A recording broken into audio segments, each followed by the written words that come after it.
సంవత్సరంలో 2 నెలలు, అప్పుడే 2 రోజులు గడిచిపోతున్నాయి. ఏది ఏమైనా దేవుడు మనకు ఆయుష్కాలం పొడిగించి ఆయన సన్నిధిలో ఆరాధించుకునే దేవుడు ఇచ్చాడు. దేవునికి మహిమ. హల్లెలూయా. పాడిన పాటలను బట్టి, చేసిన ఆరాధనను బట్టి దేవునికి మహిమ కలుగుగాక. గట్టిగా చెప్దాం. మీరు దేవుని స్తుతించేటప్పుడు అసలు కంఠాలే తెరవట్లేదు. పాటలు పాడుతున్నప్పుడు కొందరు చప్పట్లు కొట్టడం లేదు, అది వాళ్ళ ఇష్టం. కానీ ఆరాధించే విధానంలో, దేవుని స్తుతించే విధానంలో మన హృదయపూర్వకంగా, బుద్ధిపూర్వకంగా, మనఃపూర్వకంగా దేవుని ఆరాధించాలి. కొందరికి వాయిద్యాలు ఇష్టం ఉండదు, కొందరికి చప్పట్లు ఇష్టం ఉండవు.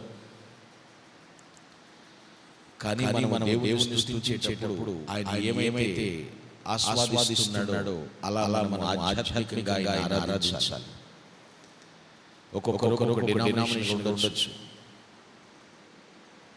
బట్ ఎదుటి వ్యక్తికి మనము అభ్యంతరకరంగా ఉండకూడదు.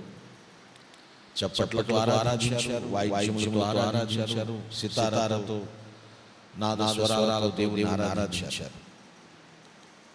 మనసు కడపి నా దేవుని నేను ఘనపరుస్తున్నాను అన్నట్లుగా మనము దేవుణ్ణి ఆరాధింపబద్ధులమై ఉన్నాం. దాన్ని దృష్టిలో పెట్టుకోండి. దేవుని వాక్యాన్ని మనం చూద్దాం. పరమగీతముల గ్రంథం 2వ అధ్యాయం మొదటి 3 వచనాలు చదువుకున్నాం. దీని గ్రంథకర్త సొలొమోను. వ్రాయబడిన మాటలు అక్కడ మొదటి వచనంలో చూస్తే, నేను షారోను పొలములో పూయు పుష్పము వంటి దానను అని ఒకరు చెప్తున్నట్లు. ఎవరా ఒకరు? షూలమ్మితి. ఆత్మీయ సాదృశ్యం వధువు సంఘం.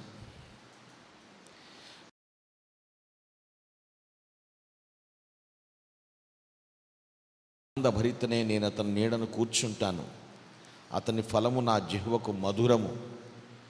ఇక్కడ ప్రియుడు, వరుడు, రాబోతున్నటువంటి ప్రభు అయిన క్రీస్తు గురించి ఇక్కడ మాట్లాడుతుంది వధువు. ఒకసారి ప్రభు రక్షకుడిగా జన్మించాడు, భూమి మీద జీవించాడు. 33 సంవత్సరముల పైచిలుకు జీవితం జీవించి అందరి పాప ప్రక్షాళన కొరకై సిలువ వేయబడి, మరణించి, సమాధి చేయబడి, 3వ రోజున తిరిగి లేచి, ప్రత్యక్షత పరచబడి, ఆరోహణమై మన కోసం గృహాలు నిర్మిస్తున్నాడు ఆయన. Praise the Lord. మరలా ఎవరినో పంపడు తన వధువు సంఘాన్ని తీసుకెళ్ళటానికి, తన సంఘమును తీసుకెళ్ళటానికి తనే మళ్ళీ రాబోతున్నాడు. ఎందుకు? మనల్ని కూడా తీసుకుని వెళ్ళి ఆ పరలోకములో కూర్చుండబెట్టడానికి. ఆ పరలోకములో కూర్చోవటానికి ప్రతి వ్యక్తికి మినిమం 2 క్వాలిఫికేషన్స్ ఉండాలి.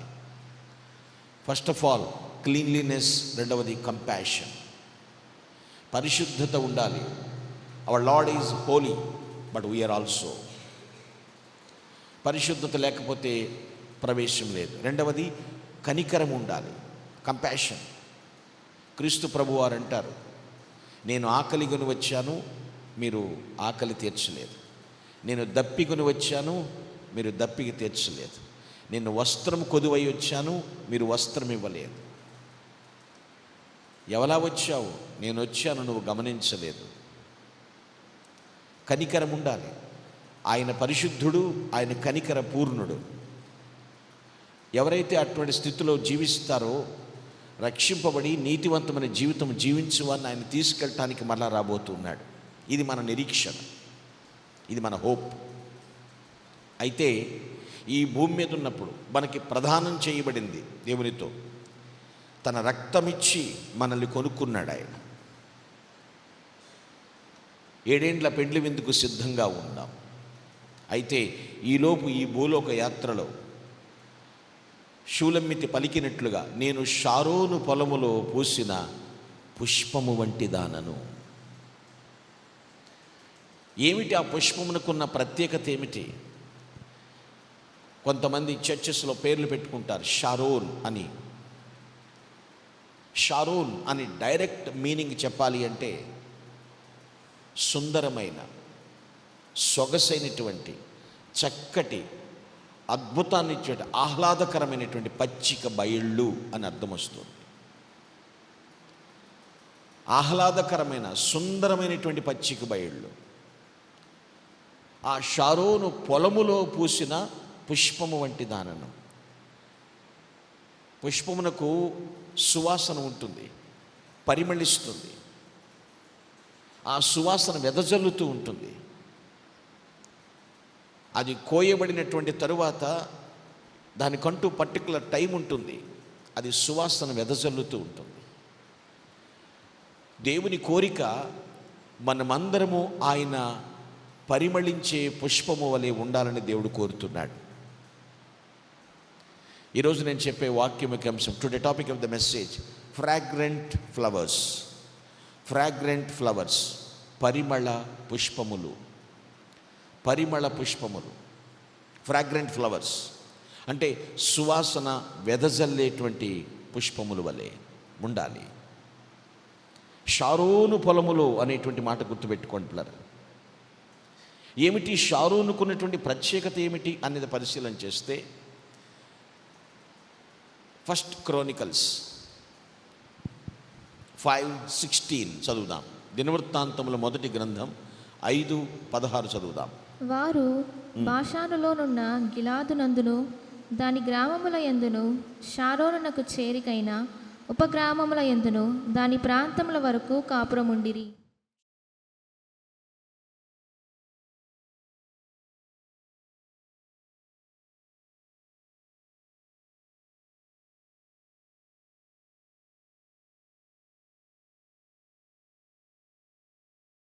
A thickest holy land in Jerusalem.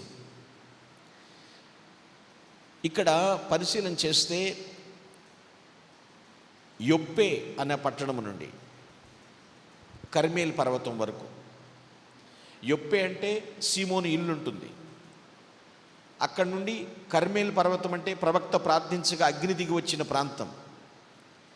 ఈ మధ్య దూరం అప్రాక్సిమేట్లీ 75 కిలోమీటర్స్. ఈ 50 మైళ్ళు అంటారు దాన్ని. ఈ 75 కిలోమీటర్స్ ఆర్ 50 మైల్స్, ఈ మధ్య ప్రాంతం అంతా దూరం ఉంటుంది చూసారా.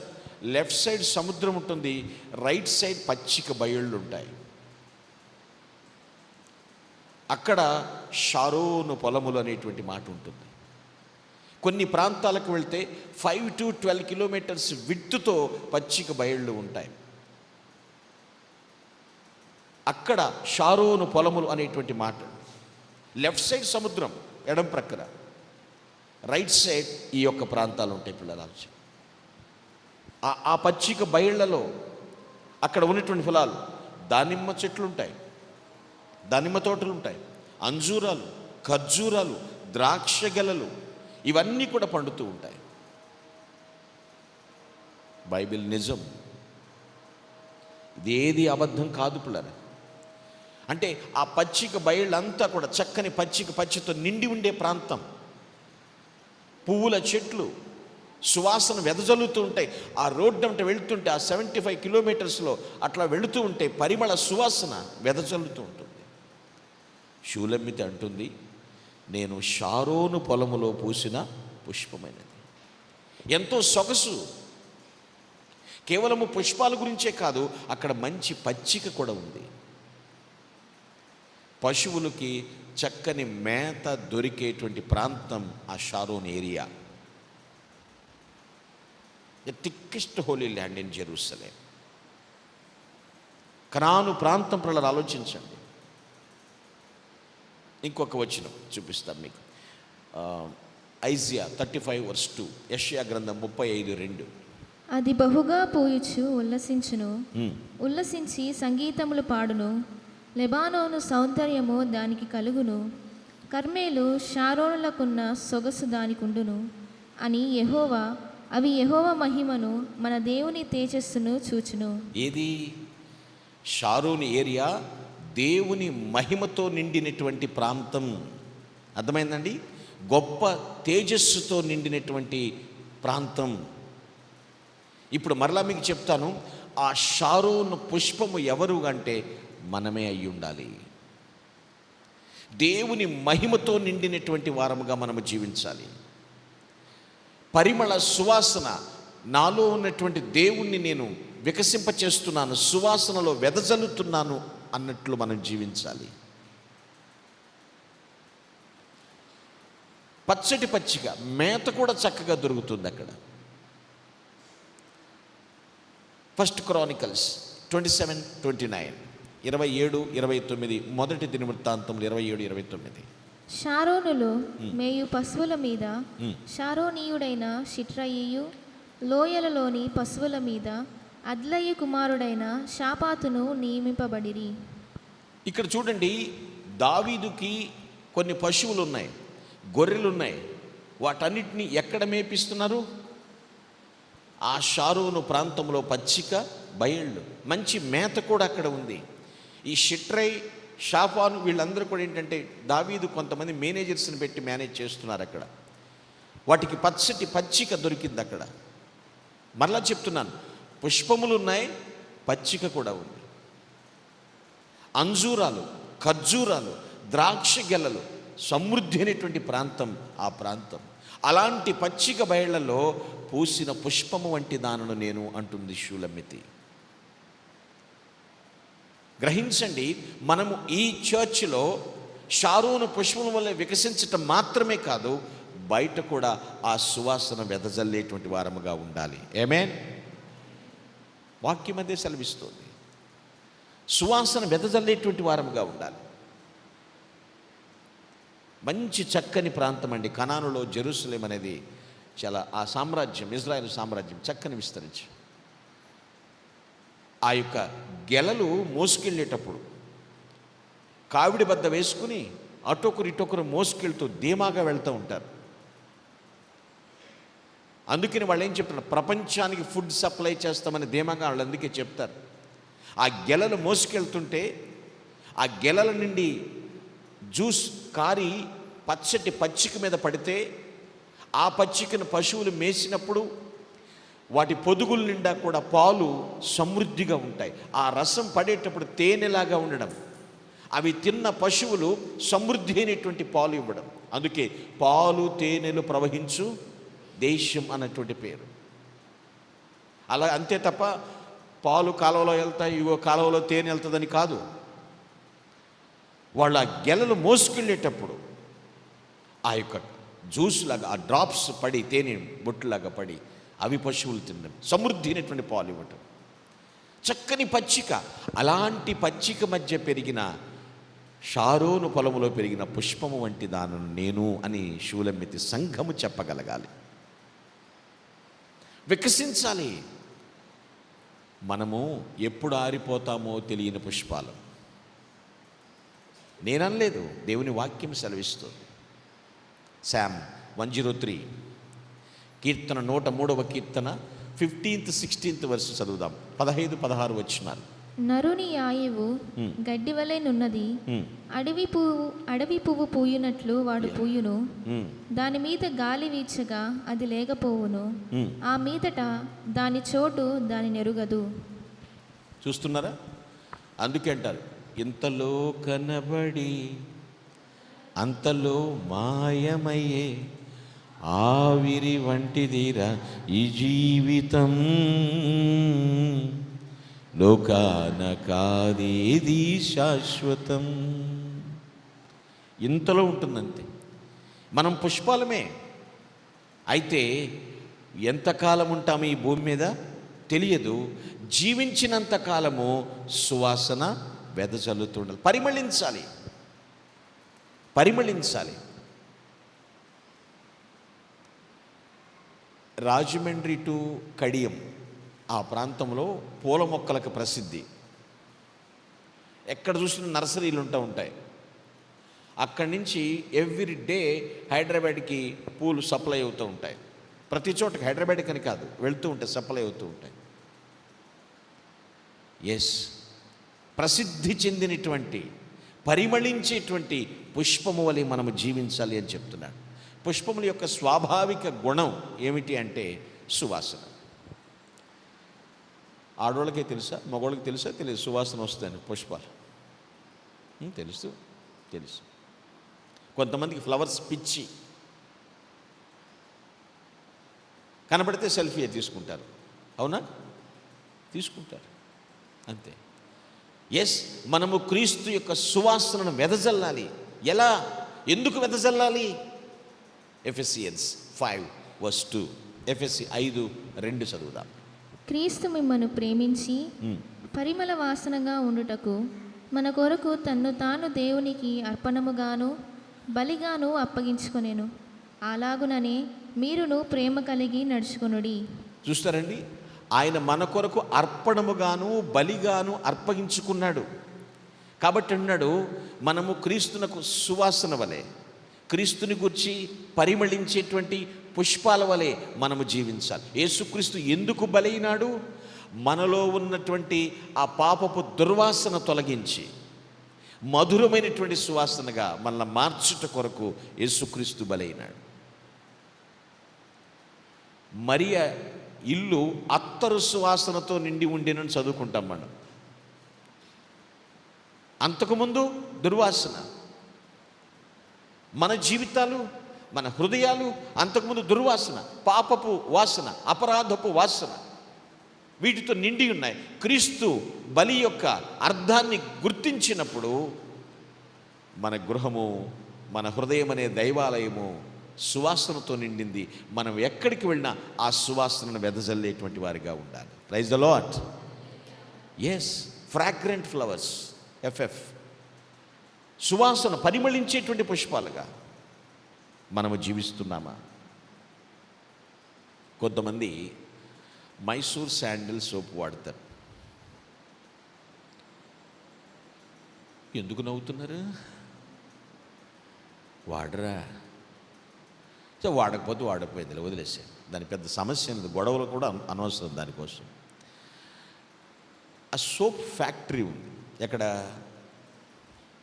కర్ణాటకలో, బెంగళూరు దగ్గర, మైసూర్ శాండిల్ సోప్. ఆ సోప్స్ ఫ్యాక్టరీకి ఒక ఆయన ఇన్స్పెక్షన్కి వెళ్ళారు.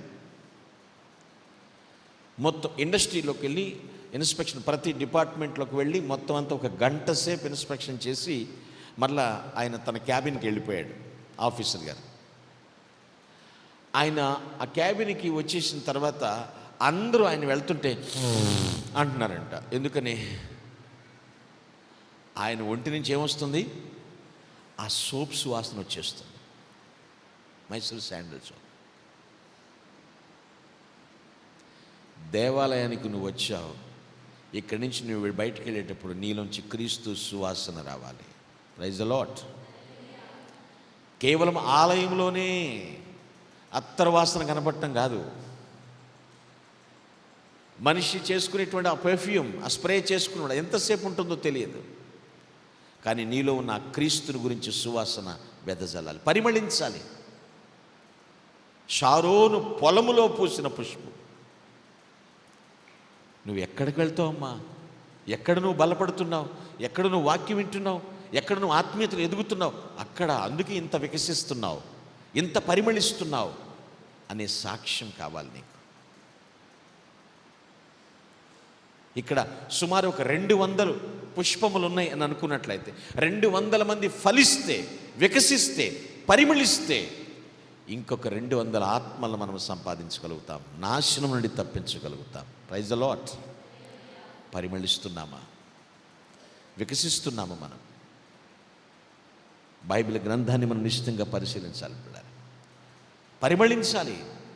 ఎందుకంటే పుష్పం అన్న తర్వాత వికసించాలి. కొందరు కేకలు వేసుకుంటే వాడరాని పదాలు వాడుతుంటారు. వాడొక వెర్రి పుష్పం, ఈ అమ్మాయి ఒక వెర్రి పుష్పం అని పడతారు. పుష్పాల్లో అలాంటివి ఉండవండి. పరిమళించాలి, సువాసన వెదజల్లాలి. సువాసన వెదజల్లితేనే ఇష్టపడతారు, లేకపోతే ఎవరు కోసుకోరు.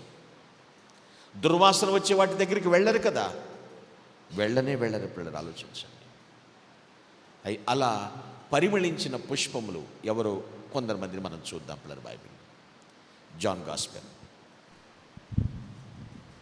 4th chapter వర్స్ 28 చూద్దాం.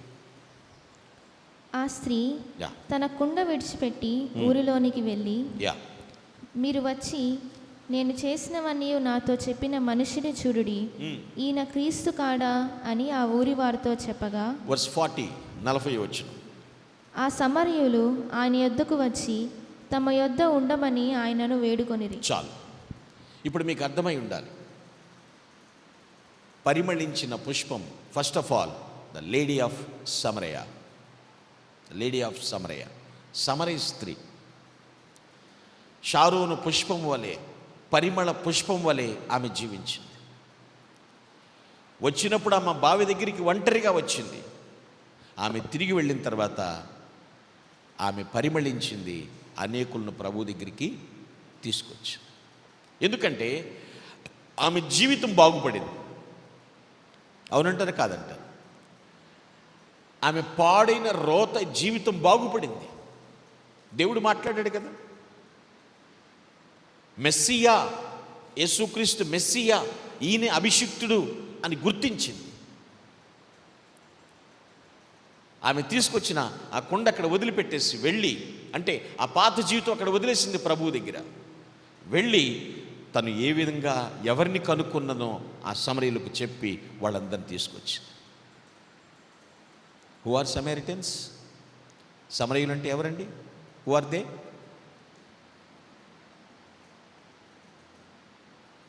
మోయాబీయులకు, అమ్మోనీయులకు, అష్షూరీయులకు, వీళ్ళ ముగ్గురు కలిపి యూదులతో కలవగా వచ్చిన మిశ్రమ సంతానమే సమరయులు. యూదులకు అష్షూరీయులకు పుట్టిన మిశ్రమ సంతానం అంటారు పిల్లలు, వాళ్ళనే సమరయులు అంటారు. మోయాబీయులతో కలిసినప్పుడు, అమ్మోనీయులతో కలిసినప్పుడు, అష్షూరీయులతో కలిసినప్పుడు, జూయిష్ పీపుల్ ఉన్నారు కదా, వాళ్ళు వీళ్ళతో కలవగా వచ్చిన మిశ్రమ సంతానం సమరయులు. ఆ కాలంలో వారిని అంటరాని వారిగా చూశారు, అన్టచబుల్ ద పీపుల్. అటువంటి జాతికి చెందినటువంటి స్త్రీ బావి దగ్గరికి నీళ్లు తోడు. ఎందుకంటే వాళ్ళ బావులు వేరే, యూదులు వాడుకునే బావులు వేరే, అంటరాని వారు అని పిలిపించుకున్న సమరయులు వాడేటువంటి బావులు వేరే. మిట్ట మధ్యాహ్నం పూట ఎవరు తిరగని టైంలో వచ్చింది. అప్పటికే ఆమెను రక్షించాలనే సదుద్దేశ్యంతో ఆయన ప్రభు అయినటువంటి క్రీస్తు అక్కడికి వచ్చి వేచి ఉన్నాడు. ఆమె రాగానే దాహం అడుగుతాడు. అయ్యా, మీ బావులు వేరు కదా, మీకు నేను దాహం ఇస్తే నన్ను బతకనివ్వరు. అప్పుడంటాడు, నిన్ను దాహమునకు ఎమ్మనేవాడు ఎవరో నువ్వు తెలుసుకుంటే నీ జన్మ ధన్యం అన్నట్లు మాట్లాడతాడు. ఈ నీళ్లు తాగితే మళ్ళీ నీకు దప్పిక వేస్తుంది, కానీ నేనిచ్చి నీళ్లు త్రాగువాడు ఎప్పటికీ కూడా దప్పికొనడు అంటాడు. అయితే ఆ నీళ్ళు నాకు ఇవ్వయ్యా, నీకు ఇస్తాను, కానీ అమ్మా మీ హస్బెండ్ని తీసుకుంట్రా, మీ భర్తను తీసుకుంట్రా. వెంటనే అయ్యా నాకు భర్త లేడు. లేఖనం సెలవిస్తోంది, నిన్ను సృష్టించిన వాడు నీకు భర్త అయి ఉన్నాడు. భర్త అంటే ఒక్కరే ఉంటారు. నాకు భర్త లేడు. వెంటనే ప్రభు చెప్తాడు, నువ్వు చెప్పింది నిజమే, కానీ నీకు 5 పెనిమిట్లు ఉన్నారు. ఆమె జీవితం బద్దలైపోయింది. బాబు, మా పితరులు సేవిస్తున్నారు, మెస్సీయ వస్తాడంటున్నారు, ఆ మెస్సీవు నీవేనా? అర్థమైంది, నిజాలు చెప్పేశాడు. జీవితం బద్దలైపోయింది, మార్పు వచ్చేసింది హృదయంలో. ఆ కొండక్కడే పడేసింది. ఊళ్ళోకి వెళ్ళింది, నేను మెస్సీని చూశాను, అందరికి సాక్ష్యం ఇచ్చింది. వారందరినీ ప్రభు దగ్గర తీసుకొచ్చి, ప్రైజ్ ద లార్డ్. ఈమె ఫలించిందా లేదా? వికసించిందా లేదా? సువాసన వచ్చిందా లేదా? ఎస్. ఫ్రాగ్రెంట్ ఫ్లవర్స్, పరిమళ పుష్పములు ఈ సమరయ స్త్రీ పరిమళించింది. భారతదేశంలో 15% మాత్రమే క్రిస్టియన్స్ ఉన్నారని ఒక సర్వే. 100కి 15%, తక్కువ మందే ఉన్నారు అనుకుందాం. ఏంజిల్స్, దేవదూతలు ప్రభుతో అన్నారట, మేము భూమి మీదకి వెళ్ళి సువార్తను ప్రకటిస్తాం అంటే ప్రభు అన్నాడు, చెప్పాల్సింది మీరు కాదు, సువార్తను ప్రకటించాల్సింది మీరు కాదు, నన్ను పొడిచిన వారు ఉన్నారు, వారే సువార్తను ప్రకటిస్తారు. నన్ను గాయపరిచిన వారు ఉన్నారు, వారే సువార్తను ప్రకటిస్తారు, మీరు కాదు అని చెప్పాడు. నిజముగా క్రీస్తు యొక్క సువాసన ఏమిటో మనకు అర్థమైనప్పుడు మనం పరిమళిస్తాం. ప్రభు చెప్పాడు, ఎవరిని ద్వేషించొద్దని చెప్పాడు, ఎవరిని దూషించొద్దని చెప్పాడు. ఆయన యొక్క శిలువ త్యాగం యొక్క విలువను తెలియచేస్తే చాలు, ఆయన ఎంతగా ప్రేమిస్తున్నాడో దాన్ని చెబితే చాలు, మనం విమర్శించాల్సిన పని లేదు. ఎస్, మీకు తెలుసు అనుకుంటున్నాను మదర్ తెరిస్సా గురించి. ప్రపంచానికే అమ్మ అని పిలిచారు ఆవిడ. ఇప్పుడు మన country capital Delhi, but once upon A time Calcutta. ఒకప్పుడు మన దేశ రాజధాని కలకత్తా. ఆ కలకత్తాలో ఆమె, వాస్తవంగా ఆమె కలకత్తా వాస్తురాలు కాదు, కానీ ప్రపంచానికి అమ్మగా గుర్తింపు పొంది ఆలోచించిన పిల్లలు. ఆమె యూరప్లో ఉన్న జెకోస్లోవేకియాలో జన్మించింది. కలకత్తా వీధిలో ఒక కుష్ఠరోగి కురుపులు తుడుస్తుంటే ఒక జర్నలిస్ట్ చూశాడు. చూసి ఇది మత ప్రచారం అని కేసు పెట్టాడు ఆయన. తర్వాత ఏదో కేసు పని మీద ఉన్నప్పుడు మళ్ళీ ఆ జర్నలిస్ట్ కంటపడినప్పుడు చూస్తే మరలా ఆమె అదే పని చేస్తుంది, వేరే కుష్ఠరోగి కురుపులు తుడుస్తూనే ఉంది. చలించిపోయింది అతని హృదయం. ఎందుకో తెలుసా, ఆమెలో ఉన్నటువంటి ఆ క్రీస్తు ప్రేమ పరిమళించకుండా, సువాసన వెదజల్లకుండా ఆపలేకపోయారు. 87 years ఆమె భూమి మీద జీవించింది. నాకు తెలిసి ఆగస్ట్ 26, 1910 ఆమె జన్మించింది. సెప్టెంబర్ 5, 1997లో ఆమె చనిపోయారు. పరిమళ పుష్పముగా వికసించుట. ఎవరైతే దేవుని మహిమతో నింపబడి ఉంటారో, నేను మదర్ తెరిస్సా రక్షించబడిందా లేదా అని మీకు చెప్పడం కాదు పిల్లలు, ఆలోచించండి. తర్వాత ఆమెకు రక్షణ సువార్త చెప్పడానికి వెళ్ళారు. గ్రహించాలి ఈ విషయాన్ని. చాలామంది మాట్లాడుతూ ఉంటారు, ఇది విరోధం అని మాట్లాడుతూ ఉంటారు. ఏది విరుద్ధం? నిజంగా నేను మంచిని తెలుసుకున్నాను, ఆ మంచిని 10 మందికి చెప్తే మంచి పంచిని వారిని అవుతాను. పరిమళ పుష్పం, షారోను పొలములో పరిమించిన పరిమళ పుష్పం. 130 కోట్ల, సుమారు 130 కోట్ల జనాభాలో పిల్లలు ఆలోచించండి. మనము మన ఇంట్లో పరిమళిస్తున్నామా?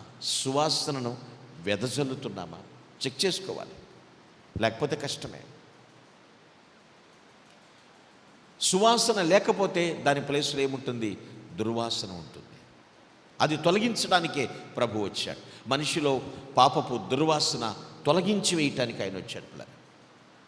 ఎవరైతే పరిమళిస్తారో, ఎవరైతే ప్రకాశిస్తారో వారి గురించి చెప్తున్నాడు.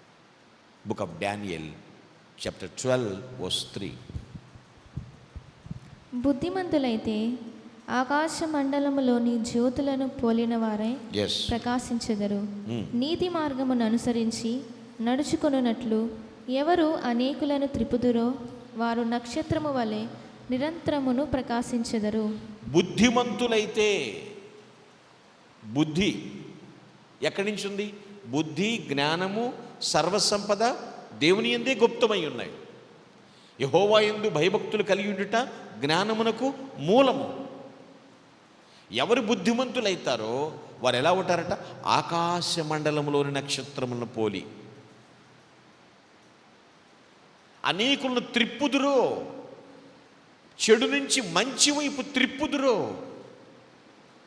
అసహ్యమైన జీవితం నుంచి అతి పరిశుద్ధుని వైపు త్రిప్పుదురో, వారు నక్షత్రముల వలె నిరంతరము ప్రకాశిస్తారు. చాలామందికి నక్షత్రాలు నైటే ప్రకాశిస్తాయి అనుకుంటారు. లేవు, అవి ఎప్పుడూ ప్రకాశిస్తూనే ఉంటాయి. కానీ పగలు సూర్యుని కాంతి ముందు అవి కనపడదు, అంతే. కానీ ఎప్పుడూ ప్రకాశిస్తూనే ఉంటాయి. మనం ఎప్పుడూ ప్రకాశించాలి. మన ముందు ఎప్పుడు కూడా దేవుడు ఉండాలి, ఆయన వెనక మనం ఉండాలి, ఆయన చాటును మనం జీవించాలి. మనం ఫోకస్ కావటం కాదు. ఆయన మహిమ మన మీద ఉదయించాలి, ప్రకాశిస్తాం, సువాసన వెదజల్లుతాం. యేసుక్రీస్తు ప్రభువారు 33 సంవత్సరముల పైచిలుకు జీవితం భూమి మీద జీవించారు. 30 సంవత్సరాల తర్వాత ఆయన పరిపూర్ణ సేవను ప్రారంభించారు.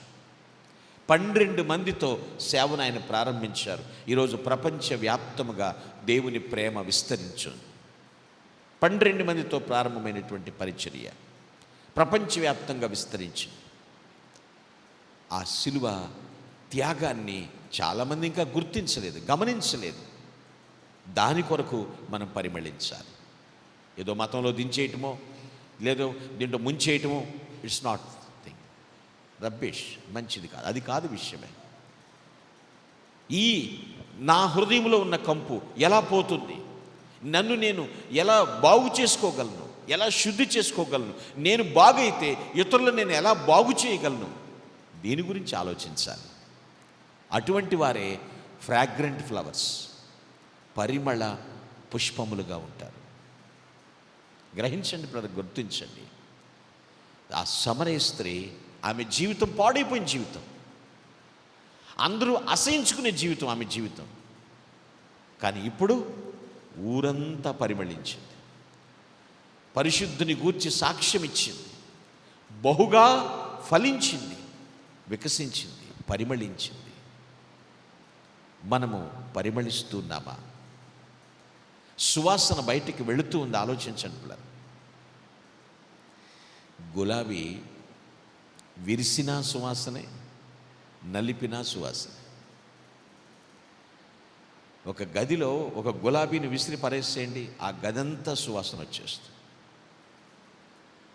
ప్రభు మన కొరకు విరగగొట్టబడి, నలగగొట్టబడి, దంచబడ్డాడు. ఆయన పరిమళ సువాసనగా ఉండుట కొరకు ఏంజిల్స్ని పంపలేదు ఇక్కడికి, మనల్నే పాత్రలుగా, పనిముట్లుగా దేవుడు వాడుతున్నాడు.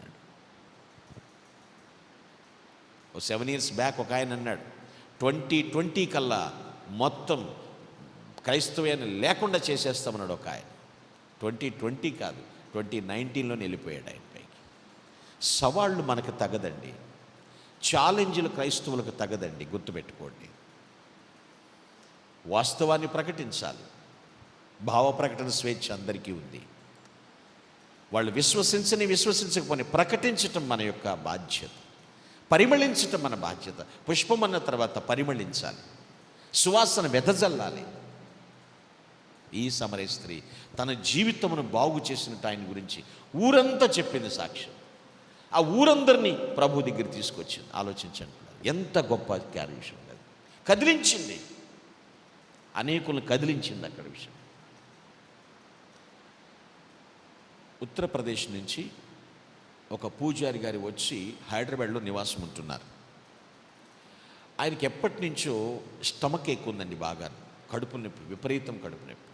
చాలా మెడిసిన్స్ వాడారు ఆయన, కానీ పాపం ఆయనకి తగ్గలేదు. చెప్పారు, అయ్యా మీ దగ్గరలోనే చర్చ్ ఉంది కదా, వెళ్ళొచ్చు అంటే, ఎలా వెళ్ళడం, నేను పూజారిని కదా, ఎలా వెళ్ళను అన్నారు.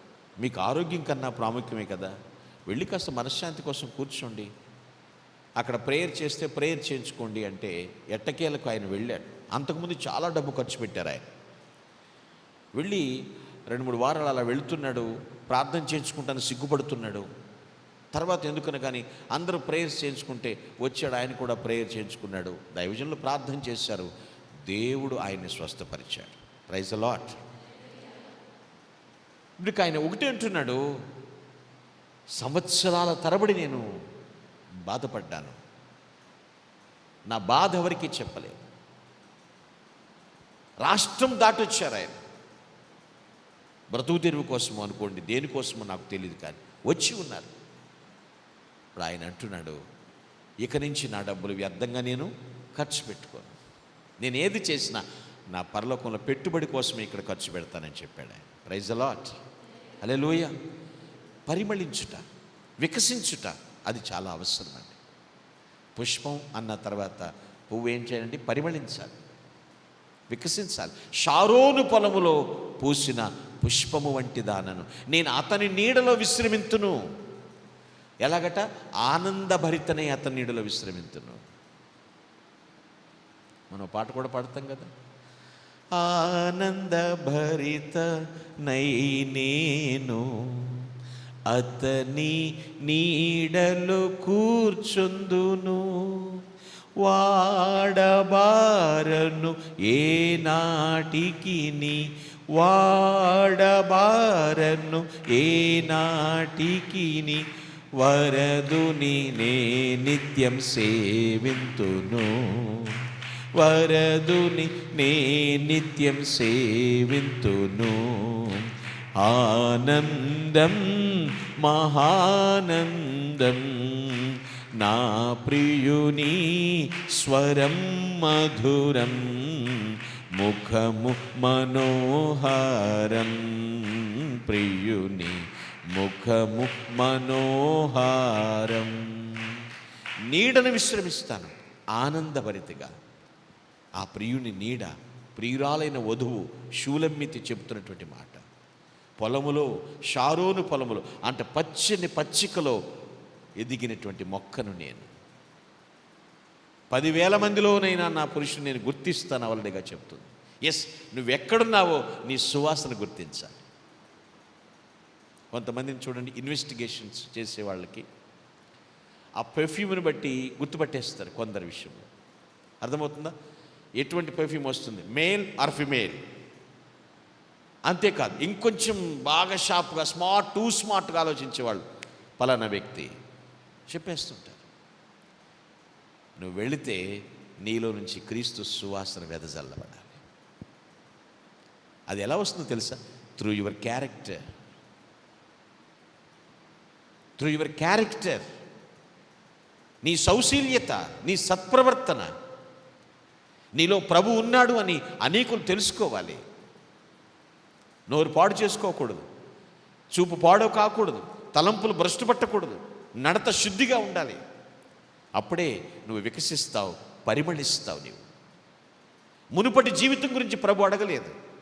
అది నువ్వు ఎప్పుడైతే ఒప్పుకున్నావో, తప్పని తెలుసుకున్నావో, దాన్ని విడిచిపెట్టావో, దేవుడు క్షమించేశాడు, ఆ దుర్వాసన తీసేశాడు, పరిమళ సువాసనగా మార్చాడు. అది నువ్వు వెదజల్లాలి. మనము వెదజల్లుతున్నామా సువాసనని? పరిమళిస్తున్నామా? పరిమళ పుష్పములాగా మనం ఉన్నామా? మరికొందరు పరిమళించిన వారి విషయమై నెక్స్ట్ వీక్ చూద్దాం. Please all of close your eyes, let's prayer. అందరూ తల వంచండి, కళ్ళు మూసుకున్నాం, ప్రార్థనాపూర్వకంగా ఉన్నాం. దేవా, షారోను పొలములో పూసిన పుష్పముగా నేను పరిమళిస్తాను, సువాసన వెదజల్లుతాను. నేను వేస్ట్ కాదయ్యా, నన్ను టేస్ట్ఫుల్గా మార్చావు దేవా. లోకం నన్ను వేస్ట్ అనుకుంది, నన్ను టేస్ట్ఫుల్గా మార్చావు. నేను సువాసన వెదజల్లుతాను, నేను పరిమళిస్తాను అన్నట్లయితే నీ చెయ్యెత్తి దేవుని స్తుతించు. ప్రభువా, నేను నీ కోసం పరిమళిస్తాను. సిగ్గుపడద్దమ్మా బాబు, సిగ్గుపడద్దు. Thank you my dear church. Please put down your hands. మీ చేతులు దించండి, మీకోసం ప్రార్థిస్తాను. పరిశుద్ధుడు అయిన మా తండ్రి, ప్రేమ నమ్మకములు కలిగిన మా ప్రభువా, నీకు స్తుతులు స్తోత్రములు చెల్లిస్తున్నాను. ఎవరైతే పరిమళిస్తారో వారు ఖచ్చితంగా ప్రశంసలు పొందుకుంటారు నాయన. సమరీ స్త్రీ చక్కగా పరిమళించింది, ఊరంతా రక్షించింది ప్రభువా, నీ యొద్దకు నడిపించింది. మెస్సియా నీవే అని గ్రహించింది. ఇంకా కొందరిలో దుర్వాసనలు ఉన్నట్లయితే ఈరోజు ఈ క్షణం ఎందరైతే అయ్యా నా దుర్వాసన పోగొట్టడానికే నువ్వు బలి అయినావు, మీ ద్వారా నేను సువాసన వెదజల్లుతానని తీర్మానించుకున్నాను. దయచేసి వారి తీర్మానములు స్థిరపరచండి, వారి స్తుతులు స్వీకరించండి, వారిని ప్రత్యేకంగా ఆశీర్వదించండి. ప్రభుని క్రీస్తు పేరిట ప్రార్థిస్తున్నాము దేవా, ఆమేన్. డియర్ చర్చ్, అందరూ అలాగే తలల వంచి కళ్ళు మూసుకుని శిలువ ధ్యానంలో ఉందాం. This is time for holy communion. ప్రభు యొక్క శరీరమును ప్రభు యొక్క రక్తమును మనం తీసుకునే సమయం, అనగా ఆయన సిలువను, ఆయన మరణమును, ఆయన పునరుద్ధానమును జ్ఞాపకం చేసుకునేటువంటి సమయం. అనాలోచనగా ఉండకుండా, అటు ఇటు చూడకుండా అందరం కూడా దైవ ధ్యానంలో ఉందాం. గడిచిన పునరుద్ధానము నుండి ఈ పునరుద్ధానం వరకు ఒకసారి ఎలా ఉన్నావో చెక్ చేసుకో. నీ చూపులు పాడైనవా? దేవుణ్ణి క్షమించమన్నాడు. నీ మాటలు తప్పుగా వచ్చినవా? మహోన్నతుని మన్నించమని వేడుకో. తలంపులు భ్రష్టు పట్టినవా? శుద్ధీకరణ కావాలి. నడత చెడిపోయిందా? సరిచేసుకో. ఇప్పుడే వాయిదా వద్దు.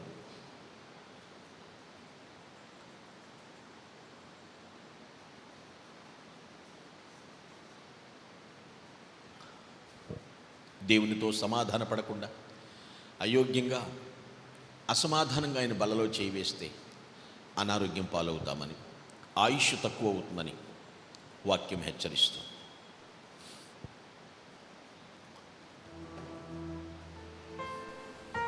అంచెదినమున లేపబడాలి అన్నా, నిత్య జీవము పొందాలి అన్నా, నిత్యము ఆయనతో నివసించాలి అన్నా ప్రభు చెప్పినట్లు మనం చేయాలి. ప్రార్థనాపూర్వకంగా ఉందాం. ప్రేమ కలిగిన తండ్రి, నీ వందనములు. నీ దేహము నాగలి చాళ్ళవలె దున్నబడింది మా కోసమే. మీరు సిలువలో పొందిన దెబ్బలను బట్టి మాకు స్వస్థత కలుగుచున్నది. ప్రభువా, ఈ రొట్టెను మీ శరీరముగా మార్చాలని మేము నమ్ముచున్నాం. ఇది మీ శరీరములకు సాదృశ్యము కాదు, మీ శరీరమే అని విశ్వసిస్తున్నాము తండ్రి. దీనిలో పాలు పంపులు పొందే బాధ్యతను దయచేయండి ప్రభువా. నీ దేహములో చివరక్త బొట్టు వరకు మా కోసం ధారపోశారు.